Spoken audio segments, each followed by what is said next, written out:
ያ የቀደመው ፍቅር የለም። ጌታን ያሳዘንሽ ሲመስልሽ ለሊቱን በሙሉ ጌታን አሳዘንኩ ብለሽ ስታለቅሽ ታድር የነበርሽው ልጅ፣ ባይብል ስተዲ ሲባል መጽሐፍ ቅዱስን ይዘህ ትሮጥ የነበርከው ልጅ፣ የሆነን ሰው አሳዘንኩ ብለህ ይቅርታ እስከምትጠይቀው ድረስ ፀሐይ እንዳይገባ ስንት ኪሎ ሜትር አቋርጠ ቤት አንኳኩተህ ይቅርታ ስትጠይቅ የነበረ ሰው አሁን ከሚሊዮን ሰው ጋር ተጣልተህ ምንም አይመስልም። ያ ሌሊት በሌሊት ጋቢ ለብሰህ ቸርች የምትመጣው የለም። ያ መንፈስ ቅዱስ ሲመጣ ሴንሲቲቭ ሆነ ድሮ የምትነካው የለም። አሁን የእግዚአብሔርን ድምፅ ለመስማት ከቤት ተጎትተህ ነው የምትወጣው። ምክንያት ካገኘ ሁሉ ትቀራለህ። ድሮ ግን ባረ ላይ ሽጉጥ ቢደቀን አትቀርም። ስለ ጌታ አውርተህ አትጨርስም። ከተንበረከክ አትነሳ። አሁን ትዝ አይልህም።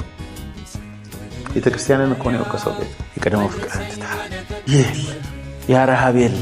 እንግዲህ ወዴት እንደወደቅህ አስብ። ንስሐ ግባ። የቀደመውን ስራን አድርግ። ለዚያ ያመጣብሃለሁ። ንስሐ ባትገባ መቅረዝህን ከስፍራው እወስድብሃለሁ። ንስሐ የሚገባው ምንድን ነው? ወደ ቀድሞ ፍቅር በመመለስ። ነፍስህ እምቢ ስትል ነፍሴ ሆይ እግዚአብሔርን ባርኪ፣ ውለታውን አትርሺ፣ ኃጢአትሽን ይቅር ይላል፣ ምኞትሽን ከበረከቱ ያጠቅባል፣ ጎልማስነትሽን እንደ ንስሩ ያድሳል። ነፍሴ ሆይ ድካም ድካም ተሰምቶኛል፣ ተነሺ ተነሺ ተነሺ ተነሺ ተነሺ፣ ያዳነሽን ጌታ ተነሺ፣ ከምድር ግራቪቲ ውጪ።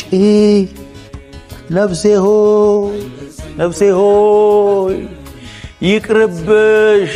ከባድ ድንዛዜ እኮ ነው እግዚአብሔርን አለመውደድ፣ ሴንሲቲቪቲን ማጣት። ጌታ ሆይ ወደ ፍቅር መልሰን